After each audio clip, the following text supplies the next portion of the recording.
दोस्तों, अयोध्या नगरी में हो गया सबसे बड़ा चमत्कार। क्या हुआ जब अयोध्या में अचानक से प्रकट हो गए अश्वत्थामा, जिनका संबंध महाभारत से बताया जाता है।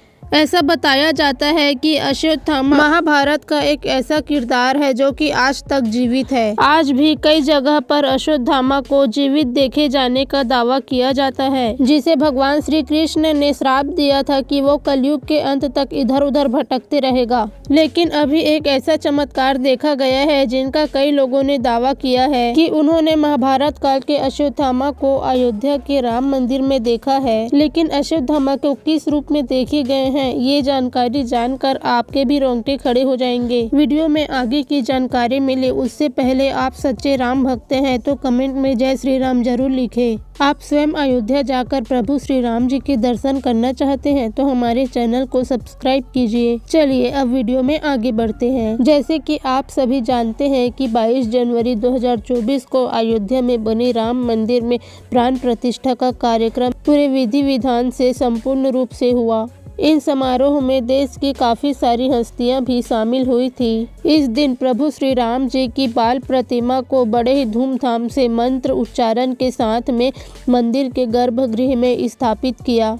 ये दिन पूरे भारतवासियों को सदियों तक याद रहने वाला है। लेकिन इसी बीच एक बहुत बड़ी खबर सामने आई है जो कि किसी चमत्कार से कम नहीं है। इस चमत्कार को देखकर तो ऐसा लग रहा है कि प्रभु श्री राम साक्षात गर्भगृह में विराजमान हुए हैं। राम मंदिर में ऐसा कौन सा बड़ा चमत्कार हुआ है, यह जानने के लिए हमारे साथ इस वीडियो में आखिरी तक जुड़े रहे। अयोध्या राम मंदिर में गर्भगृह में स्थापित मूर्ति को जिसने बनाया है उन मूर्तिकार का नाम अरुण योगीराज है। पूरे 7 महीनों की मेहनत के बाद अरुण योगीराज ने इस मूर्ति को बना के तैयार किया है, जो कि कर्नाटक के मैसूर से है। इसका मतलब अरुण योगीराज 7 महीने तक इस प्रतिमा के साथ में ही थे। और प्राण प्रतिष्ठा के कार्यक्रम के बाद गर्भगृह में जब प्रभु श्री राम जी की मूर्ति को स्थापित किया, अरुण योगीराज स्वयं अपने हाथ से मूर्ति बनाए थे, पर अभी के डेट में वह उस मूर्ति को पहचान भी नहीं पा रहे हैं। अरुण योगीराज को लगता है कि प्रतिमा में जरूर कुछ चमत्कार हुआ है। जैसे ही प्रतिमा को गर्भगृह में स्थापित किया गया, उसका आव भाव कुछ अलग ही लग रहा था और अब तो मूर्ति में बहुत ही ज्यादा तेज प्रकट हो रहा है। प्रतिमा का तेज पहले से और भी ज्यादा बढ़ गया है। योगीराज ने कहा कि वह खुद भी इस चमत्कार से हैरान है। उनका मानना है कि यह चमत्कार रामलला की कृपा से ही हुआ है। प्रभु श्री राम गर्भगृह में साक्षात विराजमान हो चुके हैं। लेकिन सबसे बड़ा सवाल तो ये है कि अश्वत्थामा आखिर मंदिर में किस रूप में प्रकट हुए।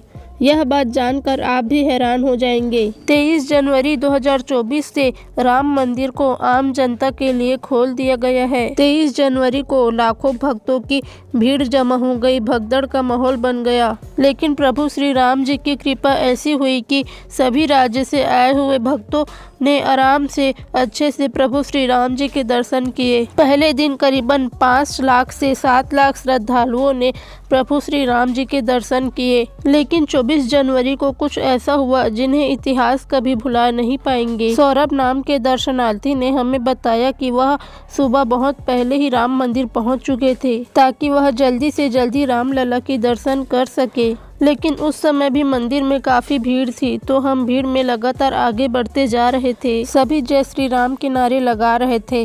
तभी मेरी नज़र एक दिव्य साधु पर पड़ी। सौरभ ने हमें बताया सभी भक्तों के मन में बहुत ही उत्साह था। उनकी आभा बहुत चमत्कारिक थी, लेकिन उनकी उम्र बहुत ज्यादा लग रही थी। लेकिन उनके मन में बहुत ही ज्यादा उत्साह था। वो श्री राम लला के दर्शन करना चाहते थे और जैसे तैसे लाठी के सहारे आगे बढ़ रहे थे। मेरी नज़र काफी समय से उन पर ही पड़ी हुई थी। लेकिन रामलला के दर्शन करने के लिए हम सभी को करीब 5 घंटे लग गए थे। हमारे साथ साथ वो दिव्य साधु महाराज भी रामलला के बहुत ही अच्छे से दर्शन किए। उनकी आंखों में बहुत आंसू थे, वे फूट फूट कर रो रहे थे। इसके बाद हम सभी अच्छी तरह से दर्शन करके राम मंदिर के बाहर आ गए। फिर मेरी नज़र अचानक से उस साधु पर पड़ी। उसकी लकड़ी टूट जाने की वजह से वह चढ़ाव पर गिरे हुए थे। तब मैंने उन्हें संभाला, उन्हें सहारा दिया और उन्हें पूछा, आप इतने बुजुर्ग अवस्था में इतना कैसे चल पाते हैं? आप कौन हैं और आपकी कितनी आयु है? मगर उस साधु महाराज ने जो जवाब दिया उसे सुनकर मेरे होश उड़ गए, क्योंकि उसने कहा कि मेरी उम्र 3000 साल से भी ज़्यादा है और मैं श्रापित महाभारत का पात्र हूँ। और इतने में ही मेरे साथियों ने मुझे आवाज़ लगाई तो मेरा ध्यान भटक गया और वो साधु महाराज कहीं अंतर ध्यान हो गए। मैंने उन्हें आसपास बहुत ढूंढा, लेकिन वो आसपास कहीं भी दिखाई नहीं दिए।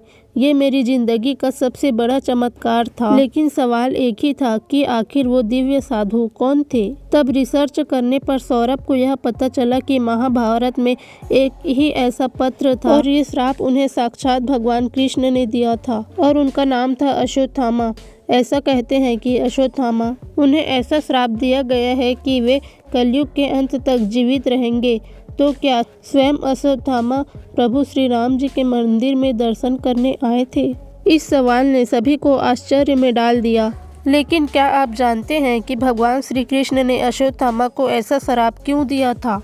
महाभारत के युद्ध के समाप्ति के बाद अश्वत्थामा ने पांडवों के पुत्र का छल से वध किया था। पुत्र शोक में जब पांडवों ने श्री कृष्ण के साथ अश्वत्थामा का पीछा किया तो अश्वत्थामा भाग गए, लेकिन जब अर्जुन ने फिर भी उसका पीछा नहीं छोड़ा तब अश्वत्थामा ने अर्जुन पर ब्रह्मास्त्र चल दिया। उससे बचने के लिए अर्जुन ने भी ब्रह्मास्त्र का प्रयोग किया। उसके बाद महर्षि वेद व्यास की बात मानकर अर्जुन ने अपना ब्रह्मास्त्र वापस लौटा लिया, लेकिन अश्वत्थामा को ब्रह्मास्त्र वापस लौटाने का ज्ञान नहीं था।